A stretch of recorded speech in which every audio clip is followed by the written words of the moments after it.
What's going on, guys? Nathan Lombardo here with Lambo Media, joined by special guest Richie Palacios. He's in the Indians organization. Thank you for joining, Richie. How you doing?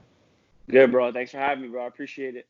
Of course, of course. So first and foremost, what does your daily schedule look like on the day-to-day basis? Right now, obviously during this crazy coronavirus thing, I wake up in the morning. I throw with one of my teammates outside our apartment complex. Then I do like my arm care. I do like a little home workout. I got a couple weights in my house. Um, then I usually drive to go hit, and then I come back and kick it for the rest of the day. Probably play some Call of Duty and Yeah. chill out for the rest of the night. So what time do you usually get done with like your work and what you need to get done on the day-to-day basis, and when you can really start relaxing? Yeah, I would say I end about like 3:30, 4 o'clock is when I'm done with all my activities, and then I push it back to the house and just chillax, let my body recover for the day, and then try to get a good night's sleep for the next day. You're playing a lot of video games? Not a lot, but I mean, I play with like my brothers and my cousins, so we gotta stay in contact that way. Yeah. You watching a lot of Netflix, or are you not big into like TV shows? I'm not too big into TV shows, I must say, unless I have a lot of time, like during the season when we have crazy bus rides. I like catch up on all my shows then, but not too Yeah. much right now. Did you watch like All American or no? Yeah, see, I watch All American, all the crazy good ones, Money Heist. Yeah. I caught up on those, but besides that, I don't be watching like the weird Netflix shows. Right. Right. Um, did you watch the Jordan documentary at all or no? Oh yeah, I'm watching that every Sunday.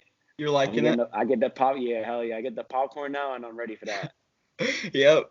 His competitiveness and drive was just insane. Yeah, it's pretty cool to learn about that entire season. Like a lot of things that a lot of people didn't know about Jordan that I didn't even know about Jordan, but Yeah. like learning about him and just trying to put that into my own game one day. Right. So you started your minor league career off in 2018, having a 361 batting average. How do you adapt to pro baseball so smoothly? I would say the thing that was most important for me to adapt to better talent, like faster game, is just my preparation. So I would say in my practice, when I'm training, I'm going to train as much, like as close to the game as possible. So when I get to the game, all the things I practice are already been happening. So it's not like nothing new. It's nothing's coming faster, nothing's coming like quicker. But Yeah. I train the way I train so that it's at game speed. So when I do get in the game, it just comes pretty natural. Are you facing live pitching right now or no? Right now, no, it's tough. Just facing the machine and like batting practice, but not a lot of pitchers are throwing the guys, and it's Yeah. pretty tough and it's like crazy time.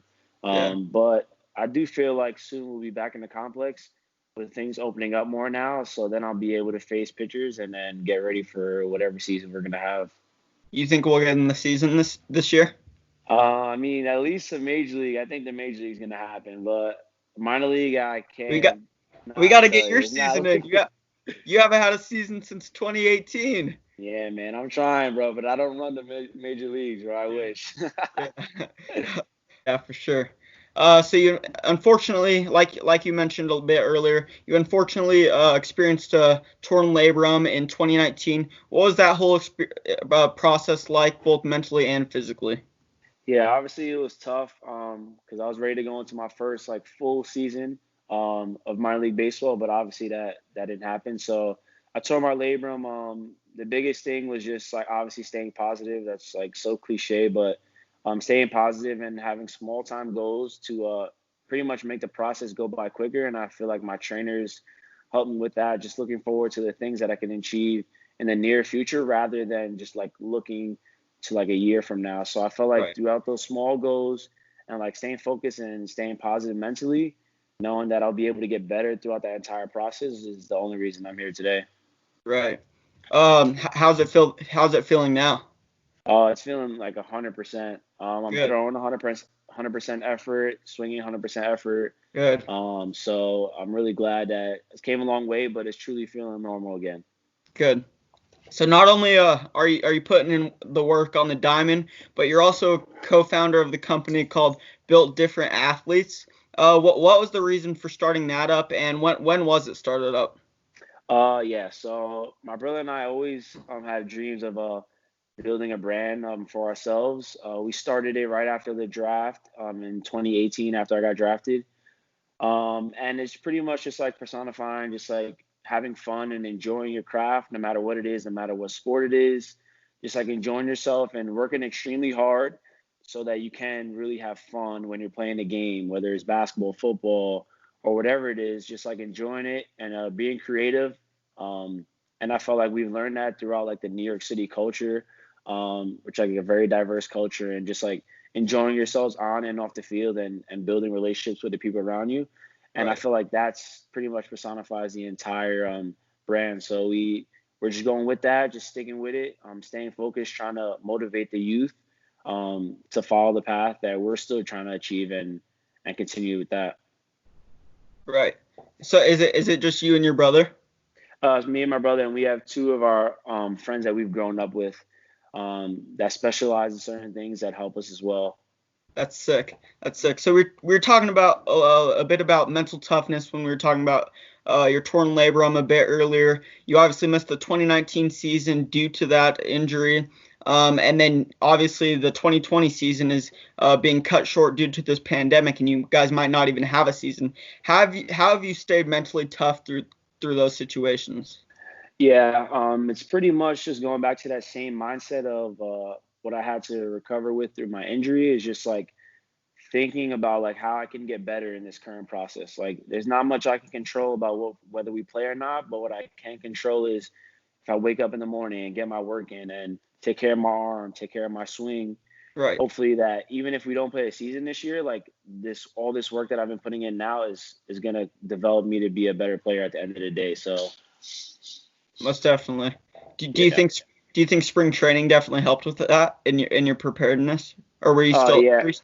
were you still injured during that time? No, I was pretty much playing. I didn't start any games yet, but uh, we were pretty much. I was working out with the team and stuff.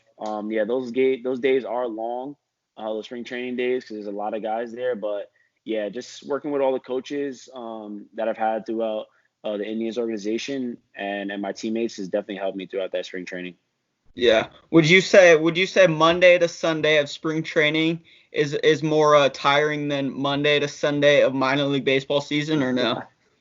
Oh, that's tough. That's really. I mean, the days are longer, but I would say that minor league schedule with the traveling and stuff is obviously the toughest. Like we're Yeah. driving 12, 15 hours and like playing games off the buses. So like that takes a toll on your body, but spring training does as well because you're ramping back into work like every day and like high volume stuff. So it's pretty tough, but I still would say that minor league season is definitely tougher than spring training. Would you guys only drive? Would you never fly even if it was across country? Yeah, so we don't. Yeah, in the lower levels of minors, you're not really going to go too far across country. But when Okay. you get to AAA, sometimes those guys Yeah. do fly in domestic flights.